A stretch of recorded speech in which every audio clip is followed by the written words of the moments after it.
എൻസൈക്ലോബിങ്സിൻ്റെ പുതിയൊരു വീഡിയോയിലേക്ക് നിങ്ങൾക്കേവർക്കും സ്വാഗതം. ഈ വീഡിയോയിലൂടെ നിങ്ങളുമായി ഷെയർ ചെയ്യുന്നത് KSRTC കൺസെഷൻ ലഭിക്കുന്നതിന് ആവശ്യമായിട്ടുള്ള രേഖകൾ എന്തെല്ലാമെന്നാണ് ഉൾപ്പെടുത്തിയിട്ടുള്ളത്. നമ്മുടെ വീഡിയോസ് ആദ്യമായി കാണുന്ന സുഹൃത്തുക്കളാണെങ്കിൽ ആദ്യമേ തന്നെ ചാനലൊന്ന് സബ്സ്ക്രൈബ് ചെയ്യുക.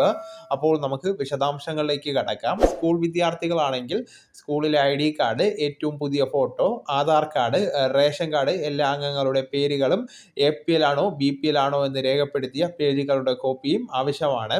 മുൻ വർഷത്തെ കൺസെഷൻ ടിക്കറ്റിൻ്റെ ഇരുപുറവും ആവശ്യമാണ്. മേൽവിലാസത്തിൽ വ്യത്യാസമുണ്ടെങ്കിൽ സാക്ഷ്യപത്രം ഗ്രാമപഞ്ചായത്ത് അല്ലെങ്കിൽ മുനിസിപ്പാലിറ്റികളിൽ നിന്നും വാങ്ങേണ്ടതാണ്. കോളേജ് വിദ്യാർത്ഥികളുടെ കാര്യം പരിശോധിക്കുമ്പോൾ കോളേജിലെ ID കാർഡ്, കോഴ്സ് സർട്ടിഫിക്കറ്റ്, ഏറ്റവും പുതിയ photo, Aadhaar card, ration card, എല്ലാ അംഗങ്ങളുടെ പേരുകളും APL ആണോ BPL ആണോ എന്ന് രേഖപ്പെടുത്തിയ പേജുകളുടെയും കോപ്പി ആവശ്യമാണ്.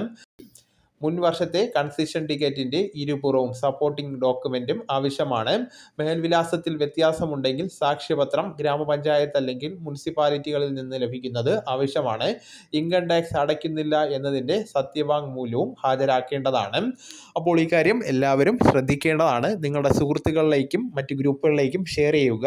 നമുക്ക് തുടർന്നും വിജ്ഞാനപരമായിട്ടുള്ള മറ്റ് വീഡിയോസും ആനുകാലിക വിവരങ്ങളുമായിട്ട് വീണ്ടും കാണാം. അതുവരെ ഗുഡ് ബൈ.